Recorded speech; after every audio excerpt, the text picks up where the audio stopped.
अस्सलाम वालेकुम रहमतुल्लाह। जैसा कि आप सभी जानते हैं कि मेरा नाम है मोहम्मद निसार और मैं कोई आलिम दीन नहीं हूँ और ना ही मैं कोई हाफिज़ हूँ। मैं एक मामूली सा स्टूडेंट हूँ और मैंने इस चैनल का आगाज़ इसलिए किया था क्योंकि मैं अपने भाइयों से मुखातिब हो सकूँ कि हमारी ज़िंदगी का मकसद क्या है। मैं ये समझता हूँ कि इस दुनिया में कामयाबी के लिए सिर्फ़ आखिरी ज़िंदगी वाली इल्म का होना ज़रूरी नहीं है। अगर इस दुनिया में कामयाब होना है तो आपके पास दो तरीके का इल्म होना चाहिए।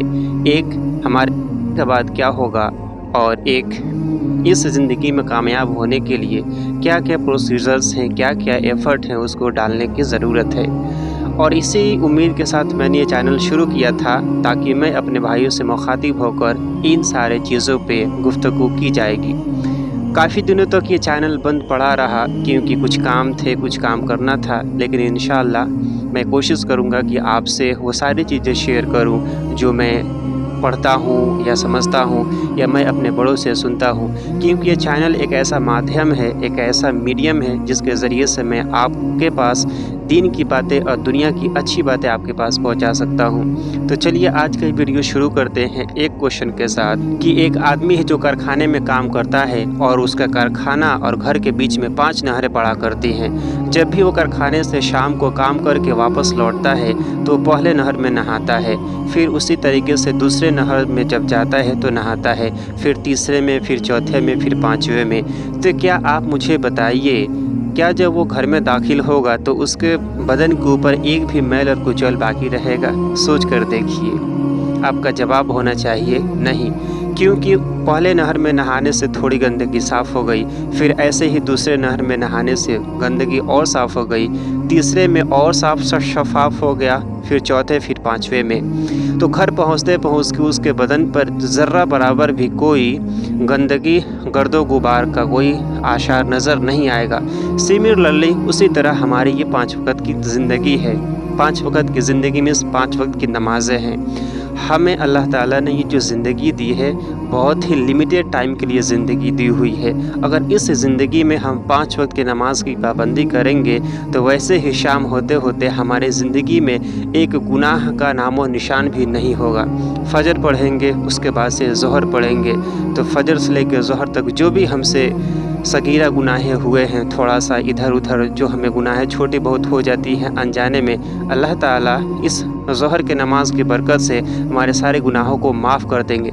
उसी तरीके से जब असर की नमाज़ पढ़ेंगे तो ज़ोहर से लेकर असर तक जितने भी गुनाहें होंगे अल्लाह ताला सबको माफ़ कर देंगे।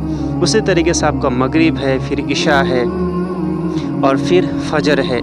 तो फ़जर और इशा के बारे में आता है कि जो शख्स इशा की नमाज़ को बाजमात पढ़ के सोता है और फ़जर की नमाज़ बाजमात पढ़ता है तो अल्लाह ताला ये जो सोना है उसको सवाब में काउंट करते हैं। तो क्या ही अच्छा होगा कि हम अपने ज़िंदगी में 5 वक़्त के नमाज को पाबंदी से पकड़ लें, क्योंकि आप बखूबी जानते हैं कि मरने के बाद सबसे पहले जो सवाल जवाब होगा वो किस चीज़ का होगा?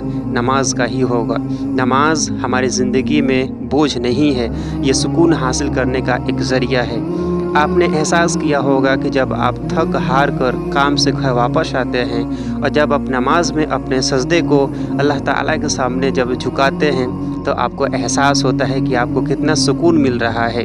आपसे बेहतर ये कोई नहीं जानता। इसीलिए आप अपने ज़िंदगी में नमाज को कायम कीजिए, क्योंकि नमाज ही असल कामयाबी है। नमाज के बारे में है कि जो शख्स नमाज पढ़ता है अल्लाह ताला उसकी ज़िम्मेदारी लेते हैं कि हम उसको अपने ज़िम्मेदारी पे जन्नत में दाखिल करेंगे, और जो नमाज़ नहीं पढ़ता है तो फिर अल्लाह ताला का मामला उससे बरी है। अब अल्लाह चाहे उसको सज़ा दे या फिर उसको माफ़ कर दे। इसलिए अपने ज़िंदगी में ज़रूरी है कि नमाज को कायम करें। अपने घर वालों से कहें नमाज की पाबंदी करने के लिए। घर को जन्नत बनाना है, दुनिया में जन्नत का सुकून हासिल करना है तो घर में दीनी तालीम का होना बहुत ज़रूरी है। हमारे घरों में जब तक दीन का आगाज़ नहीं होगा, घर जन्नत के जैसा नहीं बनेगा। मेरा बैकग्राउंड भले ही ख़राब है लेकिन बातें एकदम प्योर है और ये उस रब्बे कायनात की बात है, मेरी बात नहीं है। अगर आपको ये बातें अच्छी लगी हो तो आप अपने दोस्त अहबाब के पास इस बात को शेयर कर सकते हैं। और मैं मिलता हूँ आपसे अगले वीडियो में। तब तक नमाज की पाबंदी करें और اچھے اعمال کرتے رہیں اور زندگی کے مقصد کو ہرگز نہ بھولیں۔ السلام علیکم ورحمۃ اللہ۔